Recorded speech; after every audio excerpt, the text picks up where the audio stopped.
Imagine the perfect afterlife. You are lying on soft clouds, quiet music is playing, and all earthly problems are far behind you. This is exactly how most people today imagine their well-deserved eternal rest and reward for righteousness. But 1,000 years ago, on the rugged shores of Scandinavia, such a peaceful picture would have elicited nothing but a scornful smirk. For the Vikings of the Age of Expansion, eternal rest was synonymous with complete oblivion and utter boredom. Their ideal paradise looked like a place from which a modern person would try to escape the very first minute. We've grown accustomed to thinking of Valhalla as a cozy Scandinavian counterpart to the Christian heavens. Popular culture persistently sells us the image of a warm hall where bearded men merrily drink ale from enormous horns. In Hollywood movies, it looks like an endless, joyful party at a bar after a hard week of work. But this hides a massive historical error that completely distorts the true picture of the Nordic people's mindset. If you study the Norse sagas closely, the bloody details described there will literally make your hair stand on end. The real Valhalla was not a place of rest, but a gigantic military base with the harshest disciplinary regime. It was an elite training camp where violent death was considered merely part of the mandatory morning workout. Sounds absolutely insane and terrifying, doesn't it? But it was precisely this religious concept that allowed the Norse to keep half of medieval Europe in fear for nearly 3 centuries. They weren't afraid to die on the battlefield because they believed that something far more brutal awaited them after death. Today we'll examine exactly how this grim system actually worked. We'll look behind the scenes of the beautiful myths and see the hidden mechanics of the harshest afterlife in human history. You'll understand why modern human rights advocates would consider the conditions in Valhalla a gross violation of the Geneva Convention. This truth will forever change your perception of the Vikings, their culture, and the famous Golden Hall of their supreme god. Brace yourself, because this is going to be a brutal dive into a world of blood, iron, and endless physical pain. But here's where it gets interesting, because all this bloody logic made incredibly pragmatic sense. It wasn't just the fantasy of savages, but a meticulously designed machine for producing perfect soldiers. Religion functioned as a flawless propaganda machine, compelling people to voluntarily give up their lives. Now, let's break this down step by step and look at the facts. And we'll start with how the selection process for this elite Scandinavian club actually worked. Modern world religions usually promise paradise to good, kind, and righteous people. The Norse gods couldn't care less about your morality, inner goodness, or the number of old ladies you helped cross the street. Only those who died with weapons in their hands, with the utmost brutality, made it to Valhalla. It was the strictest and most uncompromising gatekeeping in the history of global religious concepts. If you died peacefully of old age in your warm bed, the doors to Odin's hall remained forever closed to you. Why did the gods have such strict, pragmatic, and incredibly brutal selection rules? Because the Golden Valhalla was definitely not a charity or a place of solace for weary souls. Odin, the supreme god of the entire Norse pantheon, did not need people who were simply good or pleasant to be around. He required a professional, experienced, and utterly ruthless army to fight in the coming Great War. There was simply no room in his ranks for peasants, peaceful merchants, or talented artisans. Getting into this hall was incredibly difficult, even for the most experienced and professional warrior. It wasn't enough to simply die from a stray arrow or catch a severe infection in a military camp. One had to fall specifically in brutal close combat, demonstrating incredible fury and a complete lack of fear to the enemy. A warrior had to meet death with his face uncovered, gripping the axe handle tightly, not screaming for mercy. The beautiful Valkyries watched the battlefield closely, selecting only the most effective fighters for the heavenly army. For an ordinary civilian who had never wielded a heavy sword, the prospects were extremely bleak. Women, children, the elderly, and ordinary farmers had absolutely no chance of making it to Valhalla. Your modern prestigious office job today would require a top-tier degree and many years of experience. In the early Middle Ages, it would simply guarantee you a one-way ticket to the dreary underworld of oblivion. The Norse gods were harsh pragmatists who invested their attention only in assets useful for war. Such a religious system produced absolutely perfect and fearless soldiers for endless sea raids. The basic human fear of death was simply erased from their cultural and psychological makeup. If you defeat the enemy, you take gold, valuable slaves, and resounding earthly glory for yourself. If you die by the sword, you immediately go to feast in the best company in the world. It was an absolutely foolproof concept that made the Norse incredibly effective machines for mass murder. And this fundamentally distinguished their army from all other European forces of that historical period. The Anglo-Saxons or the wealthy Franks fought for their land, their king, or to protect their own harvest. They sincerely wanted to defeat the enemy, survive at any cost, and return safely to their families by a warm hearth. The Vikings, however, very often sought a violent death as their primary life and career achievement. Fighting a massive army that wants to die more than you want to live is practically impossible for a normal psyche. As a result, almost all of Scandinavia turned into a massive social factory for producing motivated suicide warriors. From the earliest childhood, boys were taught not to fear intense pain and to despise a quiet, peaceful death. A seriously ill old warrior would very often ask his loyal friends to pierce him with a spear just before his death. This was the so-called ritual of marking oneself for Odin in order to somehow deceive the strict celestial bureaucracy. It sounds like a very desperate attempt to forge important documents just before the doors of a prestigious club are closed. But did these people know for sure what exactly awaited them there after death? The sagas always speak of this mythical place with great enthusiasm and undisguised religious awe.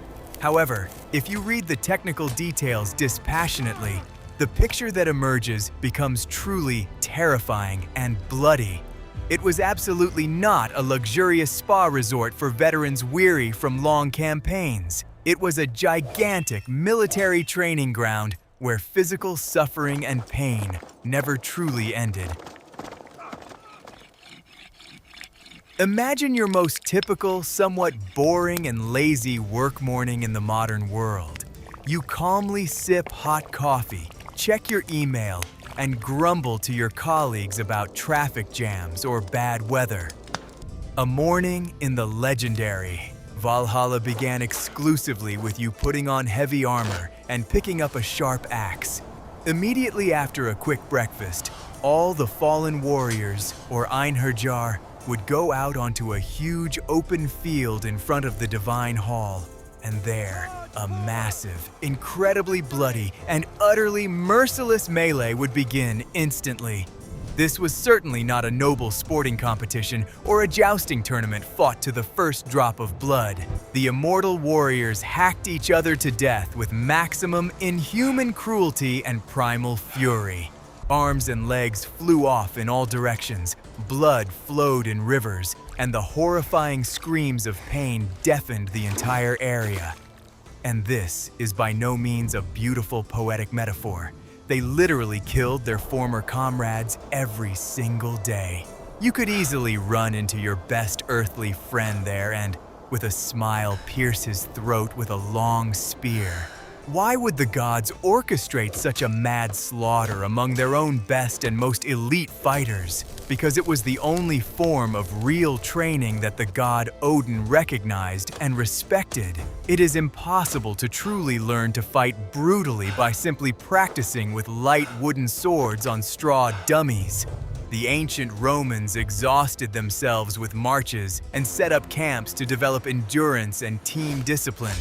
The Vikings, however, decided that the best form of military training was actual physical death right on the battlefield.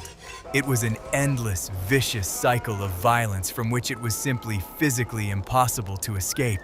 You never had days off, paid sick leave, or the right to a short vacation for family reasons. On Monday, your head was chopped off. On Tuesday, your heart was brutally pierced. And on Wednesday, you were slowly quartered with axes. Modern office workers often suffer severe burnout simply from boring Excel spreadsheets. The Einherjar literally burned out in the real fire of daily bloody battles for hundreds of years. This brutal system perfectly solved the main problem of any standing army, the loss of soldiers' skills. During long periods of peace, soldiers very quickly lose their skills, physical fitness, and combat reflexes. In the Scandinavian Valhalla, peacetime simply did not exist in any form whatsoever. Combat experience accumulated endlessly, turning every individual warrior into an absolute and flawless master of death. A man who has been forcibly killed 1,000 times knows exactly how to kill anyone as quickly as possible. But this is precisely where the most terrifying and destructive psychological aspect of this mythical place lies. Such daily mass killings completely erased any remnants of normal compassion and empathy in a person. The warrior became forever nothing more than a living tool, a machine with only a single function: the value of another's life, just like one's own, rapidly and irrevocably dwindled to absolute zero. It was a veritable assembly line factory of psychopaths under the watchful control of the most cruel god. Of course, after such an exhausting and grueling morning workout, top-notch recovery was essential. Any modern sports physician will tell you that without proper rest, the human body's muscles will simply break down. And the gods of cold Asgard understood perfectly well all the basic principles of sports and military physiology. That is why every evening in Valhalla was no less fantastic and wild than any of their bloody mornings. As soon as the sun set below the horizon, it was time for magic and divine medicine. As soon as thick evening twilight descended upon the training battlefield, something truly incredible happened. The loud sound of the divine horn instantly halted the battle, and absolutely everyone who had been killed miraculously came back to life. Severed, bloodied limbs quickly grew back, and fatal lacerations closed right before our eyes. Those who had been lying in a pool of their own blood just an hour ago rose from the ground completely healthy and unharmed. It was a complete and absolute reset of all the body's physical settings to a perfect factory state. This concept of resurrection is fundamentally and permanently different from the classical religious myths we are accustomed to. In the vast majority of religions, miraculous resurrection is a unique, one-time, and deeply sacred act of mercy. In Valhalla, it was simply a daily technical process, very similar to a mundane computer reboot. The gods had absolutely no use for dead, broken heroes. They needed a properly functioning military asset. Therefore, the evening healing was perceived not as a great reward, but as a harsh daily operational necessity. This magical healing mechanism completely and permanently nullified the very concept of military caution. In ordinary earthly combat, any normal soldier always instinctively protects himself in order to survive and return home. He conserves his strength sparingly, shields himself tightly, and avoids any foolish or unnecessary tactical risks. The Einherjar had absolutely no instinct for self-preservation, because they had absolutely nothing left to preserve. They could boldly carry out the most insane, open, and suicidal attacks, knowing that everything would definitely be fixed by evening. Such daily mass resurrection made death an utterly routine and unremarkable occurrence. It completely lost its grim, mystical power and became simply the expected end of a long workday. It was like a grueling competitive match where, after defeat, you instantly returned to base unscathed. Valhalla offered these fierce warriors the pleasant illusion of complete, absolute control over this terrifying process. And you know for certain that tomorrow morning you will open your eyes again and take up your sword. But this magical healing had one extremely grim and terrifying flip side. Your deep wounds healed completely, only to be guaranteed to be inflicted again the very next day. You regained your strength not to enjoy a peaceful life, love your family, or build a big house. Your perfect superhuman health was needed by the system solely to kill others even more effectively. You simply became eternal, easily replaceable expendable material in someone else's massive divine game. Modern elite athletes use expensive cryo chambers and massage to recover from overexertion. They spend millions of dollars to get back in action as quickly and safely as possible. The Vikings simply entrusted this hard work, free of charge, to the magic of their supreme one-eyed god. Ironically, the basic principle is exactly the same: to quickly restore a valuable resource in order to take on a new load. Ancient people often intuitively understood the biomechanics of the body long before the advent of modern scientific sports laboratories. After all the warriors rose from the blood-soaked ground, they set off together back to the hall. And this stark contrast between the bloody daytime slaughter and the cozy evening feast is simply mind-boggling. They entered a huge, bright hall, washed the blood from themselves, and sat down at long oak tables. At that very moment, they ceased to be ruthless enemies and once again became loyal brothers in arms. The long-awaited time had come for the legendary feasts, about which so many enthusiastic Norse songs have been composed. A feast in Valhalla is by no means just a dinner, but an incredibly complex logistical operation of heavenly proportions. Feeding hundreds of thousands of huge, healthy men who have just burned calories in battle is technically incredibly difficult. Any experienced quartermaster in a modern army would simply go mad at the thought of having to manage such vast quantities of food. But the cunning gods came up with an absolutely brilliant solution that worked flawlessly and required no external supplies. And this magical solution still sounds like the perfect gastronomic dream of any lover of roasted meat. The main source of food in Valhalla was a giant mythical boar named Serimnir. Every evening, the divine cook Andrimnir cooked this enormous boar in an equally enormous iron cauldron. There was always enough meat from this fantastic and unfortunate animal to feed absolutely every warrior seated at the tables. Try to imagine the physical size of this creature if it could feed hundreds of thousands of very hungry men. It wasn't just an unnaturally large pig, it was a true meat-eating leviathan of the mythological world. The most interesting and strange thing happened to this boar the very next morning after the lavish feast. All its gnawed bones were carefully gathered, and it miraculously came back to life, only to become dinner again that evening.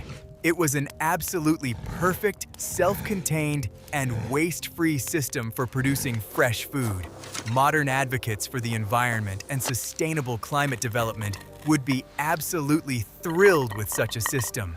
No greenhouse methane emissions, no problems with growing feed for a massive livestock population.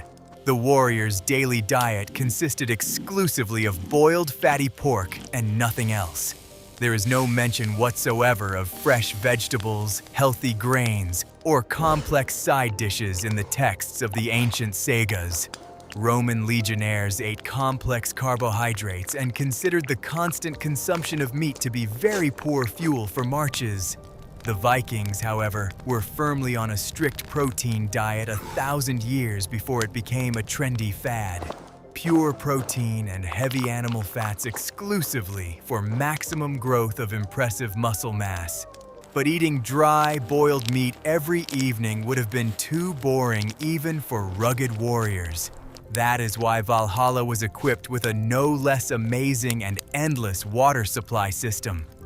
On the roof of the Golden Hall stood a magical goat with the beautiful name of Hydrun. She peacefully chewed on the green leaves of the world tree Yggdrasil, and from her udders flowed full-flowing rivers of inexhaustible mead. It was a very strong alcoholic beverage, of which there was guaranteed to be enough for everyone to reach a state of complete intoxication. Just imagine the incredible noise that constantly filled this gigantic hall during the feast. The loud clinking of cups, booming laughter, aggressive songs about ancient battles, and the shouts of tipsy, brutal heroes. It was a place where raw, masculine energy was concentrated, compressed to the absolute limit of its tension. The very walls of Valhalla were made of sharp spears, and the high roof was densely covered with golden shields. Even the architecture of the hall constantly screamed that this was a strictly military facility, not a palace for leisure. And all this incredible gastronomic abundance served only one very clear and pragmatic purpose. The god Odin fed his warriors not out of kindness or divine generosity. He purposefully invested calories into their muscle mass and maintained a high level of their battle fury. The boar Zehrimnir and the goat Hydrun were a vital part of a vast, well-thought-out system of army supply. The gods understood perfectly well that a hungry army is a useless army, even if it is already technically dead. When this boisterous feast finally came to an end, the weary warriors would lie down to sleep right there in the vast hall. They would fall into a heavy slumber in a drunken haze, thoroughly exhausted by the long battle and the digestion of heavy protein-rich food. But their sleep was certainly not a peaceful and serene rest of the soul in the heavenly gardens of paradise. They knew full well that in a few short hours, the morning signal horn would sound loudly once again, and this entire exhausting, bloody cycle would start all over again without any changes to the schedule. And here arises the most important, logical, and natural question in this entire ancient story. Why did the mighty Odin need such a monstrously complex and exhausting system of military training? Why gather hundreds of thousands of the best fighters from all over the world and force them to train for an eternity? The answer to this question makes the very concept of Valhalla truly terrifying and deeply tragic. They were desperately preparing for an event that was absolutely impossible to prevent by any means. All of ancient Norse mythology is permeated through and through with an incredible and oppressive sense of utter doom. Unlike other world religions, where light and good ultimately always triumph over evil, the Norse gods knew their fate. They knew with absolute certainty that one day the terrible Ragnarök would come, the final battle in which the entire world would perish. And Valhalla was by no means a reward for a good life, but rather a gigantic mobilization point. It did not save the immortal souls of heroes, it simply gathered elite cannon fodder for the end of the world. This Ragnarök was not some hypothetical threat or a distant philosophical concept about the struggle of opposites. It was an absolutely precise, predicted, and inevitable date on the cosmic calendar of the Viking universe. The enormous, monstrous wolf Fenrir will break his chains and mercilessly devour the bright sun in the sky. The world serpent Jormungandr would rise from the ocean floor and poison the entire sky and earth with its venom. An army of the living dead and fire giants would sail to destroy Asgard on a gigantic ship made of the nails of the dead. It was for this dreadful day that the Einherjar hacked each other to bloody pieces every day. They were meant to become the perfect, indestructible living shield between their gods and the forces of primordial chaos. When that fateful day finally arrives, All 540 gates of Valhalla will swing open simultaneously at a single signal. From them will pour forth an army unmatched in strength and fury since the dawn of time. They will swiftly form into unbreakable herd formations and march in silence toward their final, inevitable doom. This fatalistic philosophy perfectly explains the Vikings' utterly reckless behavior on the actual battlefield. If even the almighty gods are mortal and doomed to defeat, then what is there for an ordinary person to fear at all? You cannot change your fate in any way, because the Norns have long since woven the threads of your life. The only thing you can truly control is exactly how, where, and with what expression you will die. You can die a cowardly death in a warm bed from a cough, or fall like a hero with a bloodied sword in your hand. Valhalla itself was simply the highest absolute manifestation of this harsh Scandinavian stoicism. It was an elite place where the best of the best gathered to defy the inevitable end. They did not hide from death at all. They looked straight into its empty eyes and laughed defiantly. Such an ideology made their army completely impervious to any psychological pressure from their enemies. The Roman legions crushed their enemies with iron discipline, tactics of overwhelming force, and constant shifting of lines. The Vikings crushed their enemies with complete, absolute contempt for their own lives and physical well-being. And that is precisely why the concept of Valhalla sounds so strange and frightening to us today in the 21st century. We live in a soft culture that values physical comfort, safety, and longevity above all else. We build safe, smart homes, wear helmets when riding bicycles, and meticulously count calories in our food. The concept of endless bloody training for guaranteed death fills us with genuine existential dread. But for the rugged people of the 8th century, it was the only way to give the chaos of life any meaning at all. But what happened to all those people who did not pass this brutal divine selection? After all, not every Scandinavian was a great warrior, a berserker, or a wealthy military leader. The vast majority of Scandinavia's population consisted of ordinary peasants, blacksmiths, artisans, and fishermen. They too grew old and died, but Valhalla shut its massive wooden doors tightly against them. For them, there was a completely different, gloomy place that frightened them far more than death in battle. If you happened to die of old age, a serious illness, or winter starvation, your path lay far below. You were immediately sent to the underworld of Helheim, ruled by the goddess Hel, the fearsome daughter of the god Loki. It was by no means a place of active torture or a classic fiery hell in our Christian understanding. It was an incredibly dreary, icy, damp, and gray place of absolute, total oblivion for the soul. No one boiled you in a cauldron for your sins, but no one offered you sweet mead from a horn there either.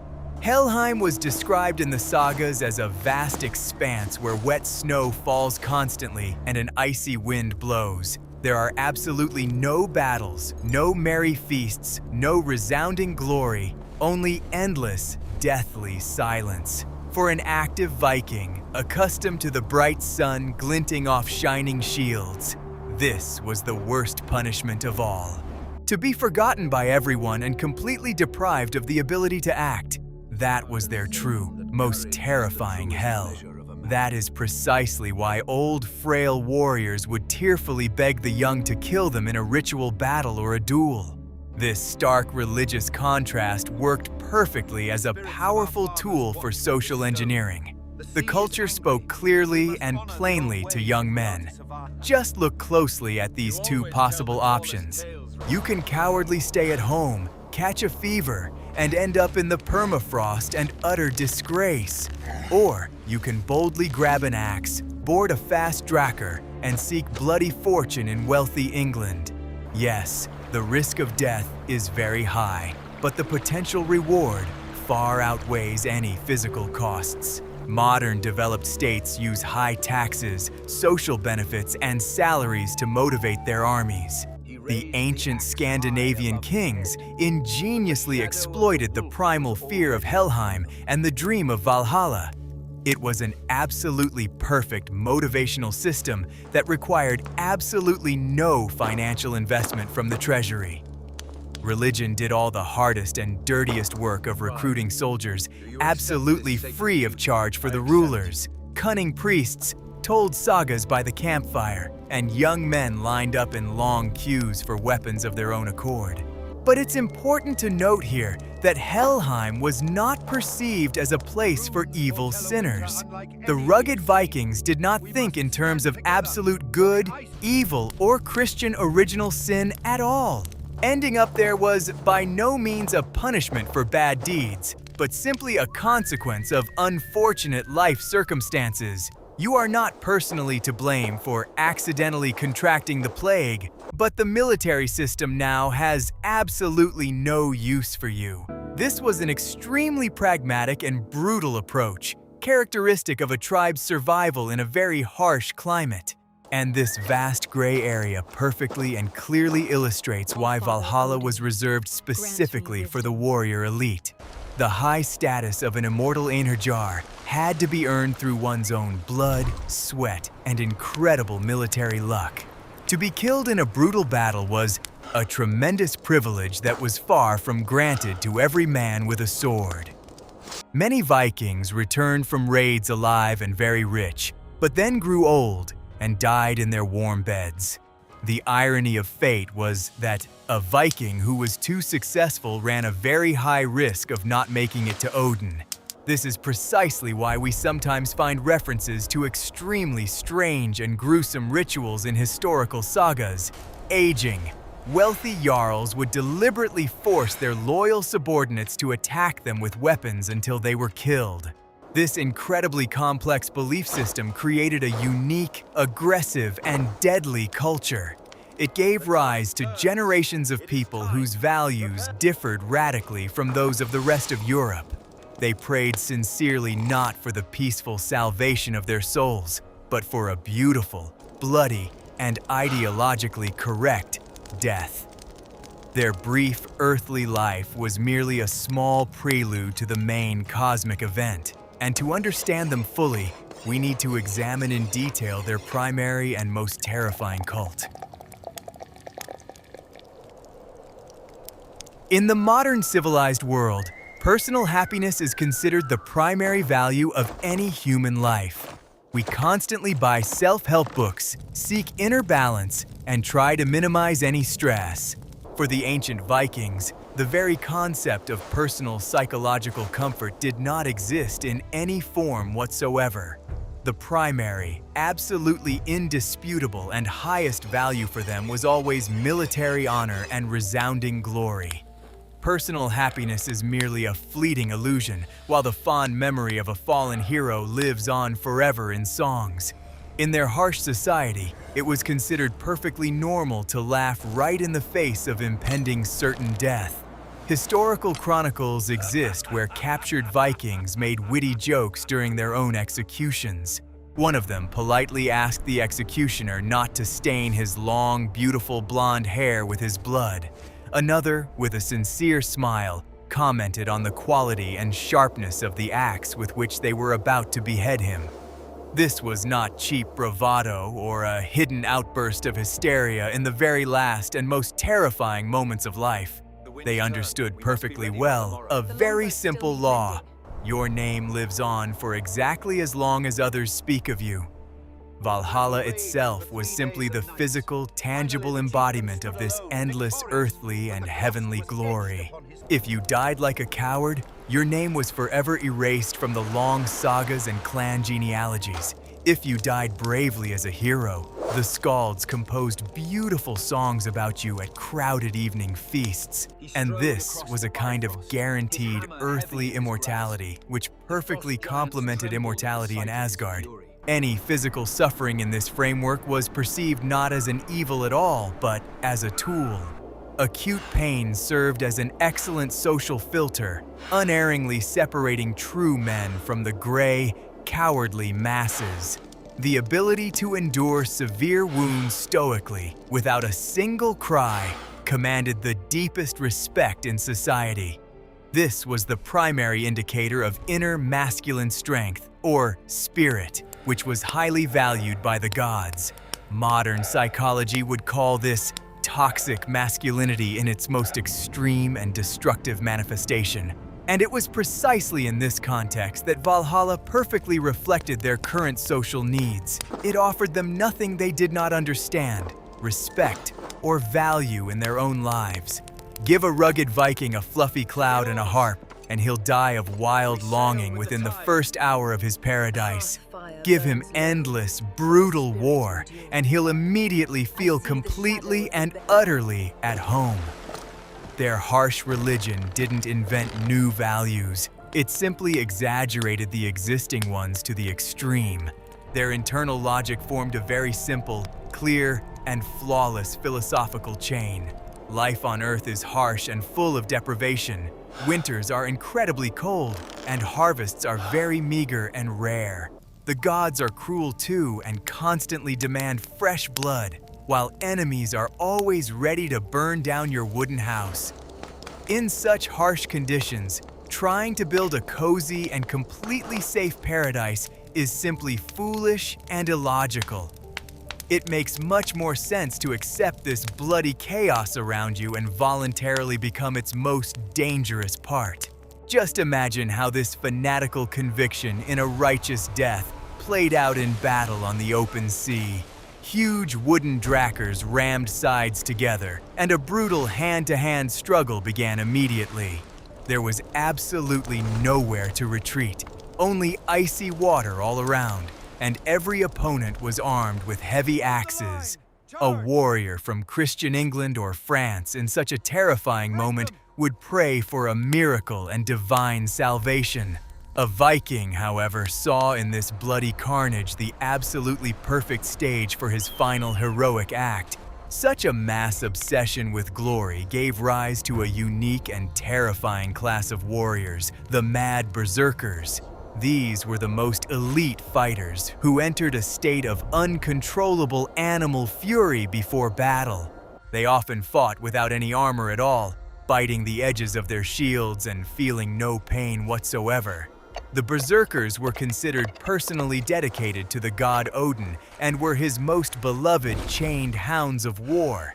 They were the living, tangible embodiment of the ideology of Valhalla, right here on the frozen Scandinavian soil. As a result, a violent death on the battlefield became not only a religious but also the primary social norm. Wives and mothers were strictly forbidden from mourning their fallen heroes for too long or too loudly. It was believed that the tears of loved ones literally burned the wounds of the Einherjar in Valhalla itself. You were supposed to take pride in the fact that your strong son or husband had gone to feast with the highest gods. This powerful psychological mindset helped the entire society cope with colossal losses. And this incredibly complex social and religious machine ran as reliably as a Swiss watch. It quickly transformed scattered tribes of poor farmers into the most fearsome military threat of the Middle Ages. Their brutal religion became their primary and most effective weapon, sharper than any Ulfbert.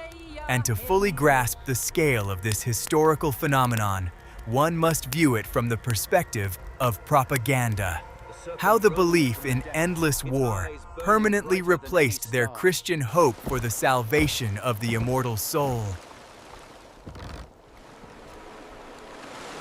The vast majority of the world's religions promise the weary soul complete deliverance from worldly suffering. Ancient Buddhism gently offers a way out of the endless wheel of rebirth and the attainment of peaceful nirvana. Classical Christianity confidently promises eternal peace and boundless love in the presence of a merciful creator. Scandinavian paganism promised absolutely no spiritual salvation, peace, or final repose.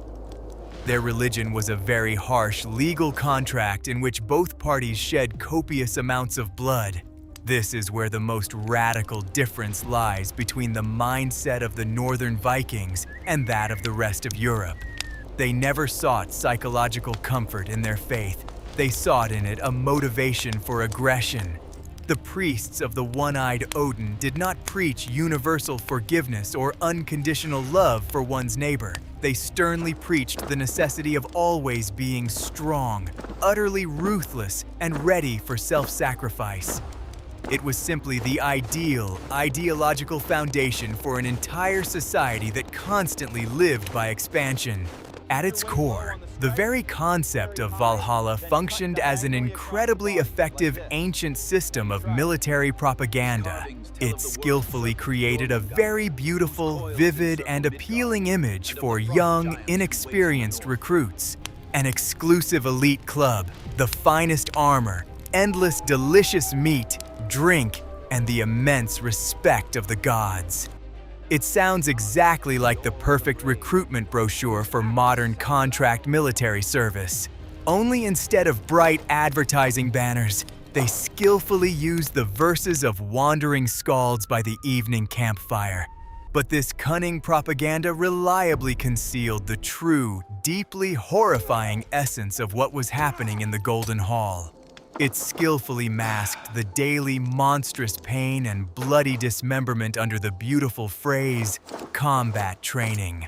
It proudly called eternal powerless slavery to a cruel god the highest heavenly honor.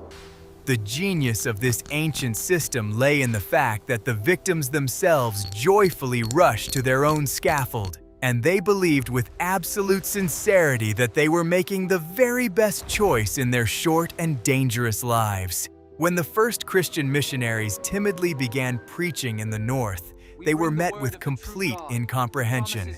They spoke at length to the Vikings about a wondrous paradise where peace reigns and fearsome lions sleep alongside fluffy lambs.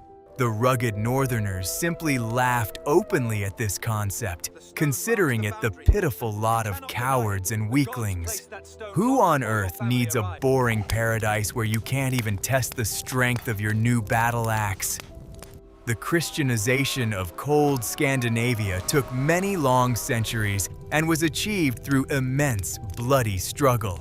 Their pagan gods were by no means omnipotent creators, standing proudly above the laws of the physical universe. Odin, Thor, and Tyr were just as vulnerable as any warrior, easily capable of sustaining a fatal wound.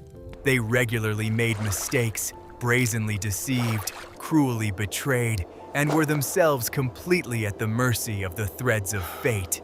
This surprising, down-to-earth nature of the gods made them much closer and more understandable to the most ordinary, everyday Viking. If even the supreme creator himself fears and prepares for death, then who am I to hide? Valhalla was the ultimate physical manifestation of this strange and brutal alliance between gods and humans. It was certainly not the creator's charity, but rather an honest, mutually beneficial partnership in the face of the apocalypse. One finally received his elite army, and the warriors received a clear purpose for their existence after death. And it didn't matter at all that this purpose actually consisted of the endless repetition of a single bloody nightmare. In the empty, cold, and merciless cosmos, even such a terrifying goal seemed to them a great blessing. And it is precisely in this incredible readiness for eternal battle that the main secret of their historical success lies. They suddenly descended upon a sleeping Europe like a terrible natural disaster, completely fearless. Terrified monks in the monasteries of England and Ireland wrote in panic that these were real demons from hell.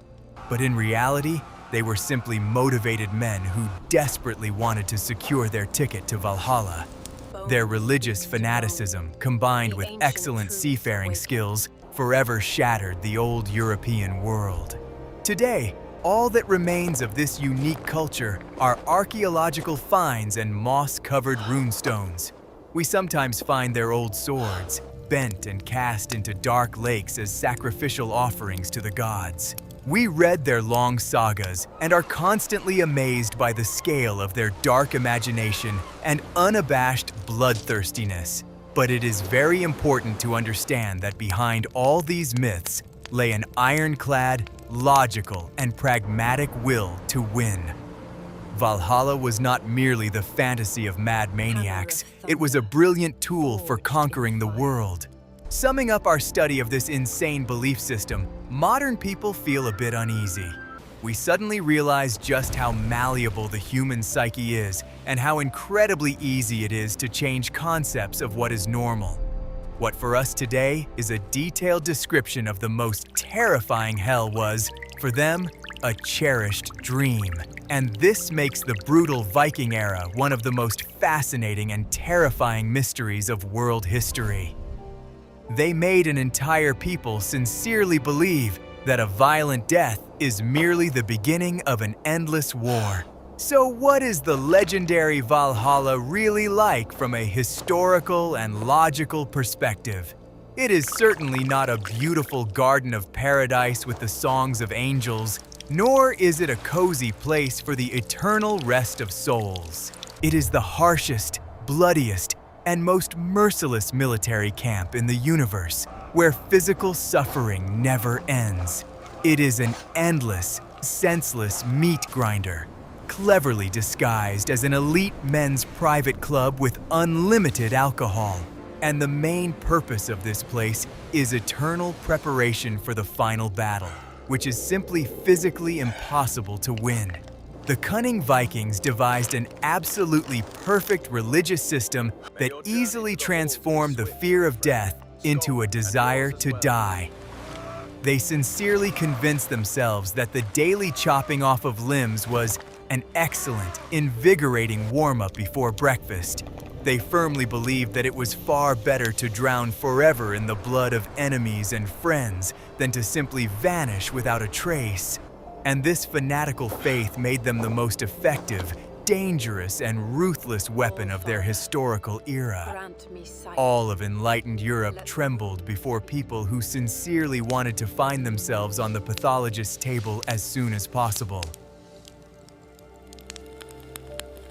Their harsh religion was merely an accurate and brutal reflection of their brutal reality in the very cold north. They never expected salvation, because in their harsh world there was simply no one to save and absolutely no reason to do so. Valhalla is simply a highly exaggerated divine version of their own harsh and endlessly bloody lives. This is a profound story about strong people who desperately found meaning in an endless struggle against cosmic inevitability.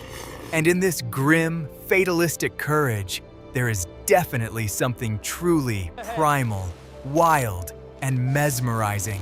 It is very difficult for any modern person to fully accept the logic of this insane northern cult of death. We have become too accustomed to valuing comfort and safety, while they valued only the number of deep scars on their bodies. But understanding the hidden mechanics of Valhalla gives us a crucial key to understanding the entire amazing Viking era. They were by no means just wild, unwashed barbarians with axes who sailed in fast wooden boats.